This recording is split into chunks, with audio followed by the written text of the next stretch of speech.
Now, if you want to crown them, then crown their ass. But they are who we thought they were, and we let them off the hook. All right. We're gonna talk about this NBA real quick. He's finally God. Nico. What are y'all doing on the fire in the former Mavs GM Nico Harrison? My dog says that man was working for the Lakers. The only way to justify this trade was for them to win the championship within the next 2 years. Last year they didn't even make the playoffs. This year they're looking like they probably weren't going to make the playoffs.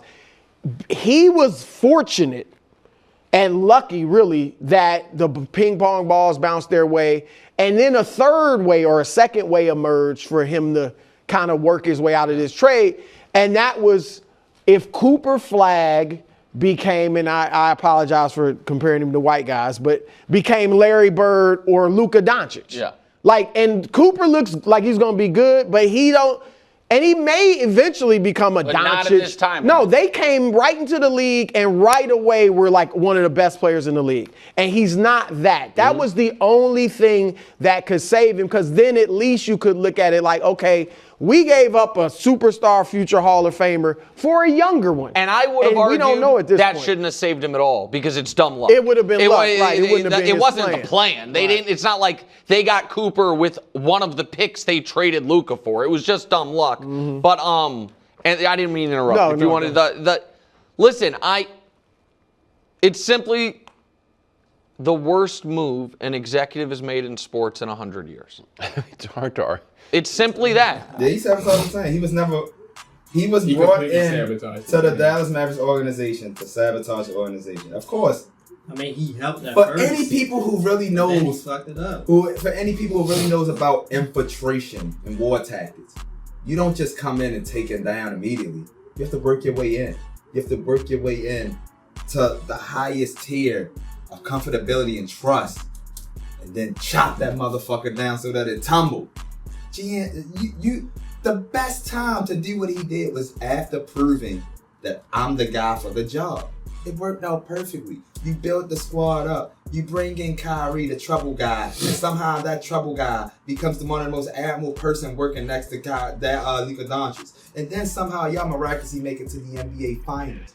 This, to me, shows, okay, this team is back for the first time since Dirk Nowitzki. And then all of a sudden, months later, we trading because he's out of shape and we don't like his work ethic, and defense wins championships. So we go get a nigga that can't stay on the floor long enough to play defense. That was sabotage. No, bless you, bud. Nobody is going to go to the finals and immediately trade their all-world superstar. To the NBA Ever. and then you was having a Like I said, it wasn't like y'all had a year in between and y'all had a bad season. Yeah. This nigga waited till the start of the next, like halfway through the next season. And say, yeah, this ain't working out. So and you just made the NBA Finals against a team that nobody thought was going to lose. Anyway, everybody picked the bus up to win the championship. And then you made it to the West Conference Finals 2 years ago against the Warriors. And then Luka ain't the one that got his powers taken like the Monsters against Boston. That was Kyrie. Yeah, Kyrie. Like we defense wins champ. Like the whole advertisement was, can like Kyrie show up to defense, Boston since they didn't want him. Yeah. This nigga gave us one good game out of 5. And that was game 4. Before to avoid them from getting swept. Why you want to trade somebody that had 70 points in the season? Yeah, it doesn't make sense to trade. Never makes sense to trade nigga done. So now you went from the finals with a superstar player and a guy who's always been one of the best offensive threats on the floor near the basket. And now that offensive player that can't even be on the floor because he hurt. And you got Mr. Glass as your other star player. And then you got a washed up Klay Thompson because he's with Megastat. It's like, everything was sabotage, bro. Like he said, he got to be working for the Lakers. Let's not forget Klay was supposed to go to the Lakers. Yeah, and then remember Klay said Klay only came to Mavericks because he wanted to play with Luka. Klay is at his point of how Ray Allen was back probably later years. Why did Ray Allen go to the Heat? Because he is in the Celtics, then to the Heat. And because he knew he had Rondo and LeBron, people who were past first star players. Lúka Dôncíc is a walking triple fucking double. All Klay Thompson had to do was be his spot up in the corner cell. And he was doing good when Nick was on the court. I can't spot up when Brandon Williams giving me the ball. I can't spot up when Max Christie did the point guard. What's going on? You never know when D'Angelo Russell going to play. D'Angelo Russell you don't know if he want to shoot a 3 or turnover. That man is a secret agent for the Lakers, though. Yeah, bro. We are going to turn our attention to Dallas, where the Mavericks fired General Manager Nico Harrison on Tuesday. Now, Harrison had been under intense scrutiny since he shockingly traded Lúka Dôncíc to the Lakers in February, less than a year after the superstar led the Mavs to an NBA Finals appearance. Now, as Blake alluded to, Dirk, you are a Mavs legend. I know that your phone has been blowing up.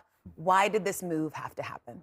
Well, I think there's just too many distractions, too much going on to keep going this way. This move should have probably happened this summer, honestly. I didn't want this negative energy and this black cloud over the Cooper Flag era, but here we are now. I just knew, I figured this fan base is a passionate and loyal fan base. I was lucky enough to experience it for 21 years. And I knew they weren't just get over it, as people say, or forget about it. They're extremely passionate, and this trade just made no sense. It made no sense to them, and really there was no explanation for it either. You go to the finals the year before. You give up all these assets to build really the team around Luka with some 6'9" wings that all can switch and guard for him. You had 2 lob threats with Gafford and Lively, and the team was built around him. You added Klay, which the shooting was a little bit of an issue in the finals against Boston. So you did all this. They started the following season well.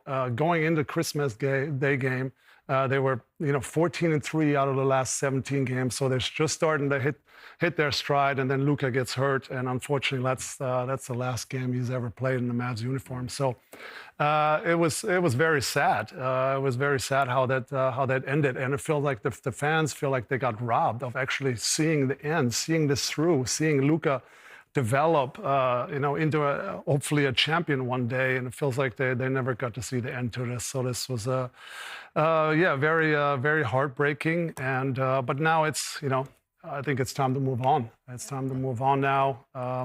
Focus on this team, on this franchise.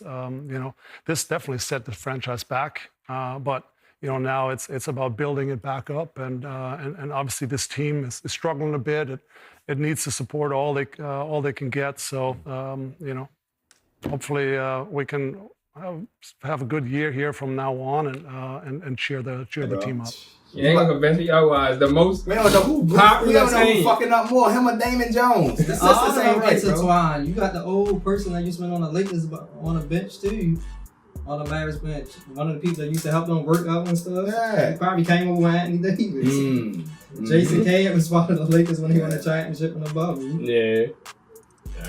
D'Angelo Russell was on the Lakers. All right, we got more. We'll talk more NBA in the next episode, but last but not least, on this podcast, my guy John Cena. He's a grand slam John champion. Cena, grand slam The champion. dog did it. I'll give WWE a little bit of credit because Triple H has been fucking up lately, but they snuck in that Dominic and John Cena. He snuck that in there. That shit was done perfectly for my dog to go out and style. Hey man, we still trying, man. He was a face of hell and in between. Yeah, but He yeah. became a grand slam champion. He became grand slam champion. The GOAT. He has 2 appearances left. I'm trying to figure out why the fuck Survivor Constantable was out that bitch scrapping with the And he's supposed to be Judgment Day. hurt. And he hurt him.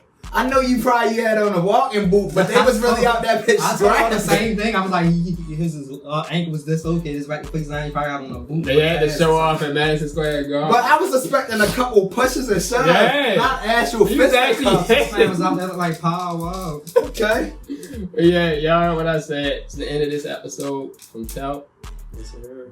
They don't want none of these to be. Is there, We'll baby? see y'all in the next episode. Happy holidays, y'all. Happy holidays, happy Thanksgiving. Y'all heard what I said.